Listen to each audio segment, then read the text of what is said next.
আসসালামু আলাইকুম রহমতুল্লাহি ওবরকাতুহু।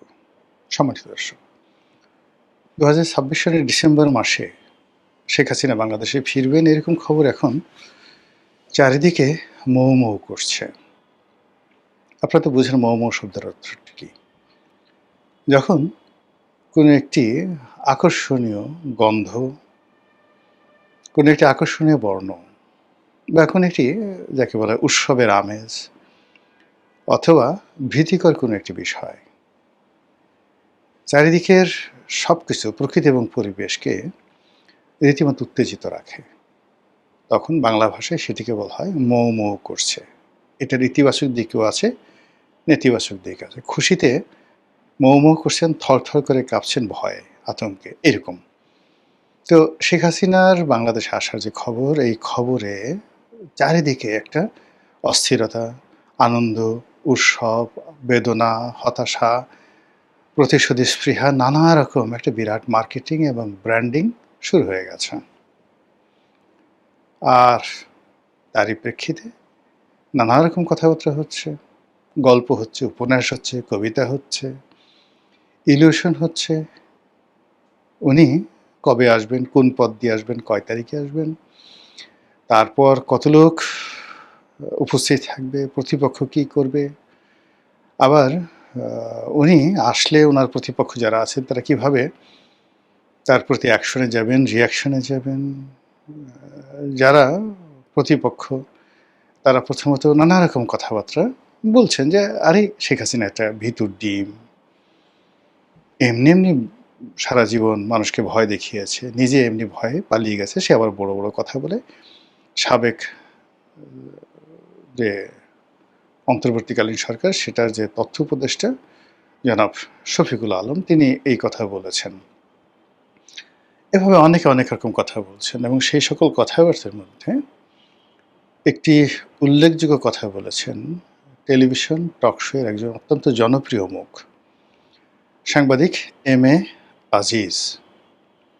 জনাব এম এ আজিজ মূলত একজন প্রথিতযশা মুক্তিযোদ্ধা, বয়স্ক মানুষ, এখন ৭৩-৭৪ বছর বয়স, এবং যুদ্ধাহত মুক্তিযোদ্ধা। যুদ্ধের সময় সরাসরি তিনি যুদ্ধ করেছেন এবং সেই প্রতিপক্ষের যে বন্দুকের গুলি তার পায়ে লেগেছে, এখনও তিনি সেই অপারেশন করা পা নিয়ে খুঁড়িয়ে খুঁড়িয়ে হাঁটেন। একসময় ছাত্রলীগ করতেন, তারপরে আওয়ামী লীগের সঙ্গে তো সম্পর্ক ছিল, কিন্তু পরবর্তীতে বিএনপির প্রতিষ্ঠা হওয়ার পরে বা যে কোনো সময় তিনি বিএনপি রাজনীতির সাথে সম্পৃক্ত। তার সবচেয়ে বড় পরিচয় হলো তিনি টেলিভিশনে খুব খোলামেলা কথা বলেন। কোনো দালালি করা বা পক্ষপাত দুষ্ট কথাবার্তা বলা, এই জিনিসগুলো তার বিরুদ্ধে কেউ বলতে পারবে না।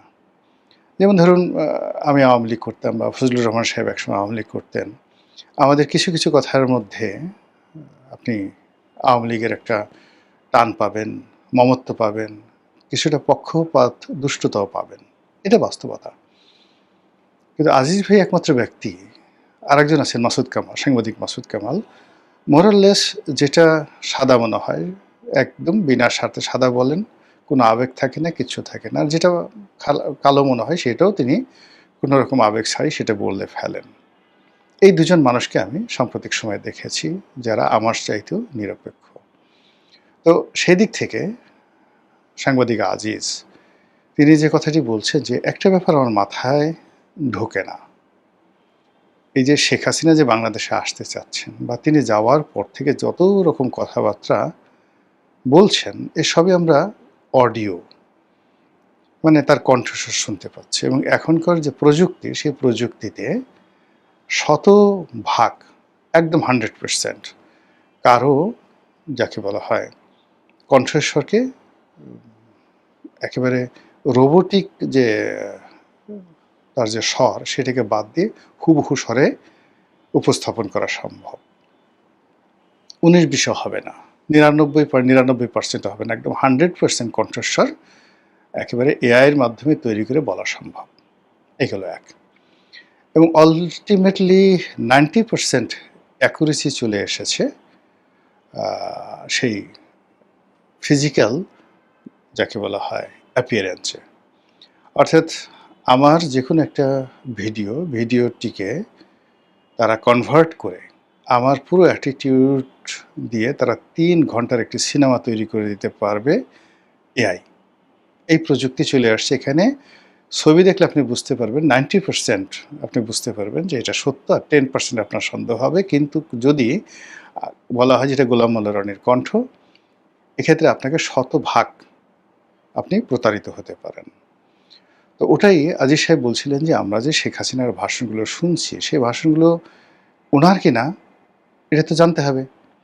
এমনও তো হতে পারে তিনি অসুস্থ, তিনি মরে গেছেন, তাকে মেরে ফেলা হয়েছে, তিনি আর নেই। এখন তাকে অস্ত্র হিসেবে ব্যবহার করে এই কাজগুলো করা হয়েছে। এরকম একটা কথা আমি শুনলাম একটা টেলিভিশন টক শোতে তিনি বলেছেন। আর ফেসবুকে যেটা দেখলাম সেটা হলো ভারতীয় কিছু পত্র-পত্রিকা রয়েছে যারা বিজেপি বিরোধী, তারা সন্দেহ প্রকাশ করেছেন যে আসলে শেখ হাসিনা এই মুহূর্তে কোথায় আছেন? তিনি কি সুস্থ আছেন না জীবিত আছেন? আর এই দুটো খবর নিয়ে সম্ভবত একটা ফটো কাট করেছে বা একটা ছোট ভিডিও বানিয়েছেন আমাদের মোস্তফা ফিরোজ সাহেব, আরেকজন সাংবাদিক, এবং এই মুহূর্তে অত্যন্ত জনপ্রিয় ইউটিউবার। আর এই মোস্তফা ফিরোজ সাহেবের যে বক্তব্য সেটা শোনার পর আওয়ামী লীগের যারা লোকজন রয়েছেন তারা একেবারে মানে গালাগালি করে ঠোরে টেরিবল, মানে ধরো মোস্তফা ফিরোজকে, খেয়ে ফেলো মোস্তফা ফিরোজকে, গলা টিপে ফেলো মোস্তফা ফিরোজকে, কে, ইত্যাদি ইত্যাদি নানা রকম। অথচ মোস্তফা ফিরোজ বাংলা ভিশন যখন চাকরি করতেন তখন তার চাকরিটা গিয়েছিল এই কারণে যে তার সঙ্গে আওয়ামী লীগের লোকজনের সম্পর্ক ভালো। সে আওয়ামী লীগের বিভিন্ন যারা বক্তা আছেন, লোকজন আছেন, তাদেরকে টক শোতে ডাকেন, বিকজ তিনি হেড অফ দ্য নিউজ ছিলেন, তার কথা মতো সব কিছু চলত। কিন্তু বাস্তবে কোনো একটা রাজনৈতিক দলের সুবিধাভোগী বা কারোর সাথে ওরকম সম্পর্ক আমি অন্তত মোস্তফা ফিরোজ সাহেবকে এটা দেখিনি। তার সঙ্গে আমার খুব ওরকম যাকে বলা হয় দীর্ঘদিনের ঘনিষ্ঠতা নয়, কিন্তু সম্পর্ক অনেক দীর্ঘদিনের। তার যে ক্যারিয়ারটা যেখানে শুরু হয়েছিল একেবারে শুরুতে আজকের কাগজে। তো আমি আজকের কাগজের একটা বিভাগের চিফ ছিলাম, সম্পাদকীয় একটা পৃষ্ঠার এডিটর ছিলাম। আর ওনারা সবাই এই মোস্তফা ফিরোজ, নঈম নিজাম, ওনারা সবাই রিপোর্টিং ডিভিশনে কাজ করতেন। খুবই জাদ্রেল স্টাফ রিপোর্টার ছিলেন। সেখান থেকে যখন টেলিভিশনগুলোতে এলেন, সেটা একুশে টেলিভিশন, এনটিভি, মানে অ্যাজ এ রিপোর্টার হিসেবে তারা রাতারাতি মুন্নি সাহা তারকা খ্যাতি পেয়ে গেলেন। তারপর তো মানে তাদের আর মানে যাকে বলে পিছনে ফিরে তাকাতে হয়নি। সাম্প্রতিক সময় গত করোনার পর থেকে আমিও যখন ইউটিউবিং করছি, মোস্তফা ফিরোজ সাহেবও ইউটিউবিং শুরু করেছেন, ওর পর থেকে আমাদের মধ্যে একটা অ্যাডাপশন সম্পর্ক, পারিবারিক সম্পর্ক সেটা গড়ে উঠেছে। তো একান্ত আলাপ আলোচনায় তাকে একজন ভদ্রলোক বলে মনে হয়েছে। তারপর ঝামেলায় জড়াতে চান না, জামাতকে খুবই ভয় পান, পার্সোনালি জামাতকে ভীষণ রকম ভয় পান, এবং এতটা ভয় পান যে এই নির্বাচনের আগে সামহাও তার একটা সন্দেহ হয়ে গিয়েছিল যে জামাত সম্ভবত ক্ষমতায় চলে আসবে। এজন্য তার সে যে কী আকুতি, বিনিদ্র রজনী। তো সেই কারণে কি হলো যে বিএনপি যখন ক্ষমতায় এলো তখন বেশ তিনি আন্দোলিত ছিলেন। আর জামাতকে সে কেন ভয় পান আমি এটা জানি না, আমি তাকে কখনো জিজ্ঞাসা করা হয়নি। তো সেই মানুষটিকে যখন এই একটা খবর প্রকাশের জন্য আওয়ামী লীগের যারা লোকজন গালাগালি করছিলেন, তখন আমার কাছে মনে হচ্ছিল যে আওয়ামী লীগের এখনও যারা লোকজন রয়েছেন সবাই ঘটনার গভীরে যান না। তারা এখনও বুঝতে চাচ্ছেন না যে সত্যিকার অর্থে মানুষজন কি মনে করছে বা মানুষজনের মনে কী ধরনের চিন্তা চেতনা থাকতে পারে। আজকের যুগের ছেলেমেয়েরা, বিশেষ করে যাদের বয়স 20 বছরের নিচে, মানে তারা প্রযুক্তিতে এত বেশি অ্যাডভান্স, মানে অবাক করা ঘটনা যে টেকনোলজি, প্রযুক্তি সব কিছু তারা একেবারে বাংলাদেশে এমন অনেক প্রযুক্তি বিশারদ রয়েছে যারা এখানে বসে শেখ হাসিনার টেলিগ্রাম অ্যাকাউন্ট, শেখ হাসিনার ফেসবুক অ্যাকাউন্ট, তার স্কাইপ অ্যাকাউন্ট, এমনকি তার টেলিফোন বাংলাদেশে বসে হ্যাক করে নিতে পারবে এবং তার সমস্ত কথাবার্তার রেকর্ড দেখাতে পারবে। এরকম লোক বাংলাদেশে আছে এবং এই ম্যান পাওয়ারগুলো শেখ হাসিনার জামানাতে তৈরি হয়েছিল। তো কাজেই তার যে এ যাবৎকালে 100% মানে অডিও অ্যাপিয়ারেন্স, তিনি অডিওতে কথা বলছেন কিন্তু ভিডিওতে তিনি কোনো কথা বলছেন না। এটা নিয়ে কেন জনগণের মধ্যে সন্দেহ হবে না বলেন তো? যে কোনো মানুষের মধ্যেই সন্দেহ হবে। এর কারণ হলো তিনি এখনো পর্যন্ত কোনো ফিজিক্যাল অ্যাপিয়ারেন্সে আসেননি। কেন আসেননি, কী কারণে আসেননি বা আসছেন না, তিনি, তার লোকজন বা ভারত সরকারের পক্ষ থেকে এই ধরনের কোনো কথাবার্তা বলা হচ্ছে না। তার যে সকল নেতৃবৃন্দ রয়েছেন তার সঙ্গে যোগাযোগ হয়, কথাবার্তা হয় বলে আমরা শুনি। কিন্তু সে সকল নেতৃবৃন্দ যারা আছেন তারা হ্যাঁ ঠিক আছে নেত্রীর সঙ্গে কথা হয়েছে ইত্যাদি, ইত্যাদি, ইত্যাদি, ইত্যাদি। তো এটাও এখন এমন একটা প্রযুক্তির বিষয় হয়ে গেছে যে বিশ্বাসযোগ্যতা অর্জন করার জন্য ধরুন আমার একটা টেলিফোন শুধুমাত্র ১টা, ২টো, ৩টে টেলিফোন আছে এখানে রইল এবং যেকোনো লোক টেলিফোন করল।